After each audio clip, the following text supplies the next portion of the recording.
Welcome to Lead Today with me, Kalyna. Let's talk leadership.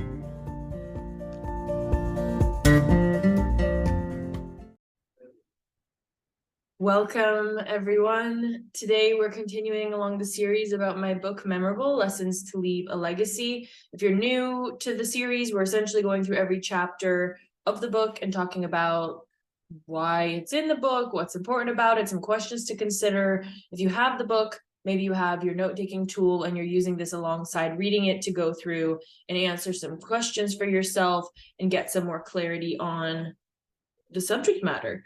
I really wanted to do this because when I read a book, I always kind of want to know what prompted the author, or more information from the author, more personalized. I mean, sometimes they read their audiobook and that's great. Sometimes I want a little more from, let's say, behind the scenes, right? What went into writing this, or why was this story included? And so that's what I'm hoping to give you. Maybe not so granular as to, going through each story, but I'm really hoping that you get a sense of why each skill is in here, why I've deemed it important, what within my coaching work or my personal experiences led me to believe that this particular quality in a person is really critical, and why I think it's critical, why I'm aiming to be a person with these characteristics, and why you might want to be too. And of course, it's your own definition as well. So each of these words, they mean something to me. They might mean something else to you. That's the nature of language and words. So we're hoping to also clarify, like really refine, okay, what does that word mean? Can we both agree on a definition here as we talk through it? And as you read through the book, can we agree on sort of a middle of the line, let's say, a definition that works for your life? I mean, it's not really about me. If you're reading this book or listening to this series, one hard lesson I had to learn was that it's absolutely not about me. And in the beginning, I thought, no, it's my book, it's all about me. And how funny is that? Because it's not at all. And anything that I produce, really, at the end of the day, it's not about me. It's about the receiver. It's about you. It's about if you are able to assimilate it into your life somehow, if you have a new light bulb moment or way of thinking as a result of what I'm saying. That's what this is all about. So today, I'd love to get into chapter 20, which means we only have a few episodes left. This series is sort of quickly escaping and finishing. I can't believe it. When I first started out the book and the series, I thought, oh man, 22 chapters, this is going to take forever. It was daunting. I felt a bit nervous about going through it, but here we are. So chapter 20, adaptability. And really, I've found this to be so critically important in my life because things come out of left field and you can't control everything. And we've learned from, part one of the book, you have a choice in the stories you tell yourself and the actions you take. But things will come in from left field that you can't anticipate, you didn't anticipate, hurtful things, good things, and we've got to be able to pivot when something unexpected comes our way. And that's what this chapter is about. And I think that there's absolutely no replacement to being adaptable. The following chapter, resourcefulness, I think comes with it. So to be adaptable and resourceful, they're friends for sure. But you can't have one without the other. And I think adaptability in and of itself, there's just no way around this skill. What does it mean to you? I ask this in every chapter of the book, and I really do mean it. What does being adaptable mean in your life? How have you had to be adaptable to date? How is it useful or beneficial for you? I think sometimes we see change as unwelcome. And certainly situations that ask us to be adaptable, they're sort of confronting, right? Even if we kind of had a vague plan, and so kind of the steps, but you have to adapt along the way. I mean, that makes us feel like we're on unsure footing, and that in and of itself is, well, uncertain. And so if something's uncertain, there's an uncomfortable feeling around that. But I think most of the coaching sessions I have, if I really consider it, it's somebody feeling uncomfortable about something, about wanting something. They're reckoning with the fact that they want something. And okay, I want to publish this book. I want to get the promotion. I want to start my own business. And they're reckoning with that. They're wrestling in their mind. And I think that something really beautiful happens when people take that uncomfortable feeling of, okay, this is new, hence it's uncomfortable. And they say, okay, it's new, it's uncomfortable. It means that I can use my skills of adaptability. I can use my skills of, well, everything in this book, but in particular, I can be adaptable and find my way as I go. And so we talk about, how you'll be called to be adaptable in your life. There's outward and inward adaptability. And then, of course, there are mentors in every chapter. One that I really love in this this particular chapter is I talk about travel. And I add travel in because if you know me by now, travel has been, one of the biggest parts of my life for the past decade, I want to say, almost. So it's been a huge, huge part of my world. And I've learned so much from travel and what it takes to, live in different places or live out of a suitcase for that matter. When I lived in Brazil, I literally was living out of one suitcase, which, okay, Brazil has great weather, so you're not hard pressed to have, a pair of flip-flops and some dresses and things. But I had to be so adaptable living in Brazil and then being in Switzerland and dating and marrying a Swiss person. It might sound like, oh yeah, sure, cross-cultural marriage, like a big deal. I think when anyone, they can be the same background as you. You can have grown up in the same place. I know couples that kind of from elementary school almost were sort of in love, and no matter when you meet someone, you're going to have to adapt in your relationships because no matter how much you think you know someone, and it's a fallacy, right? In some sense, like we think, okay, the more time I've spent with you, I know you better. But people will surprise you, and there are elements to people that they don't reveal right away, or you might not have noticed, or it's a fascinating journey that I think the people that I've known the longest, I've realized that I know them, but they're forever changing. Like we've gone through so many phases. People that I've known for 20 years, it's like they're not the same person that I met. And that's a good thing. And they shouldn't be. And I think sometimes we want to hold our relationships.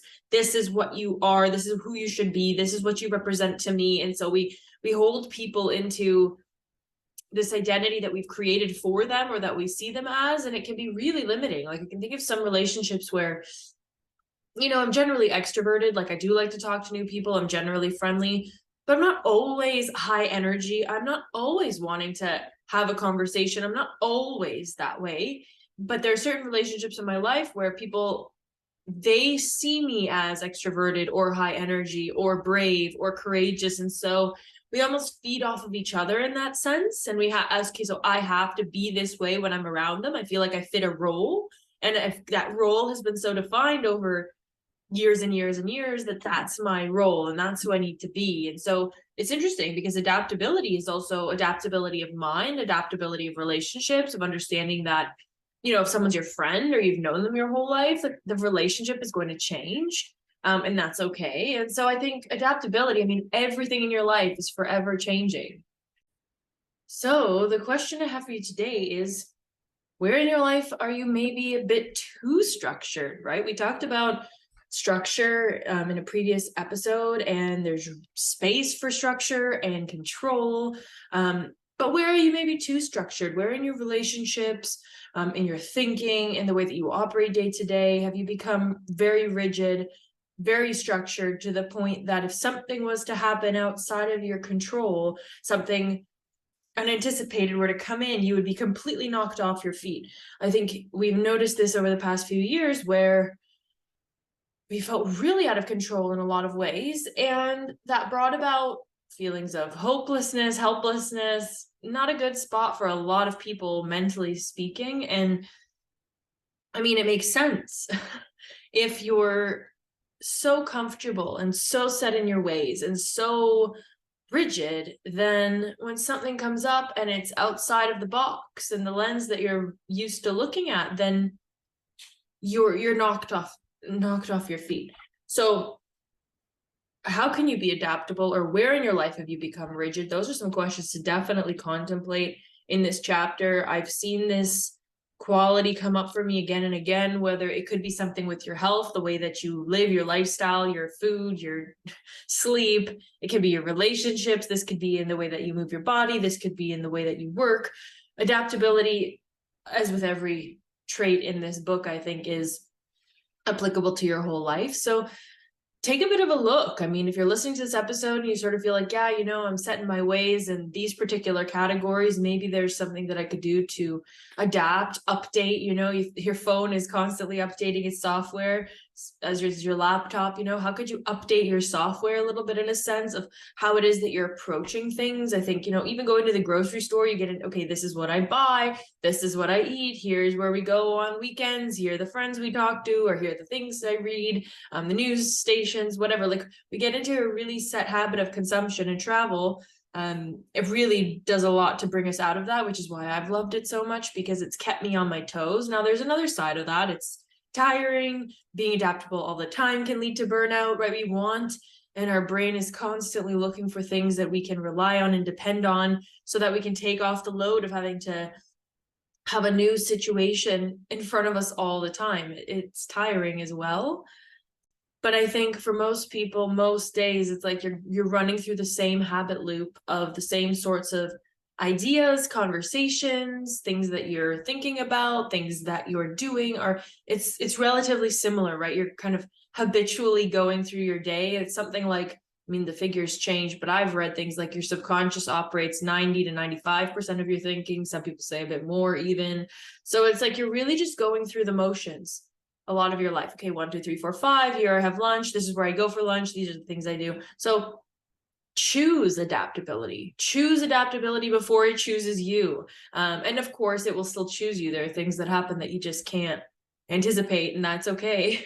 And it's hard. It's hard in some senses when things show up and they come out of left field. And I get that. So flexing this muscle, I think, in your daily life, in the ways I've just described, pick a different drive home, see some different people, read some different stuff, expose yourself to new things regularly so that when something new shows up on your doorstep, it's not so out of the norm for you. And then it will take bigger things to knock you off course because you'll be used to pivoting, changing, adapting to your situation. So that's what I found works. Whenever I get too comfortable or stagnant, I feel like I'm not growing and sort of going backwards in a sense. Like, if you're not growing, you really are stagnating and almost going backwards. So, whether that be again with your body, your mind, your relationships, your work, anything in your life,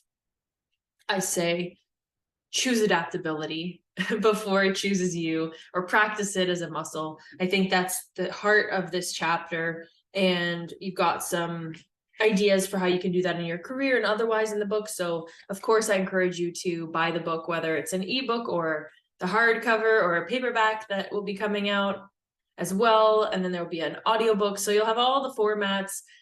Pick which one suits you.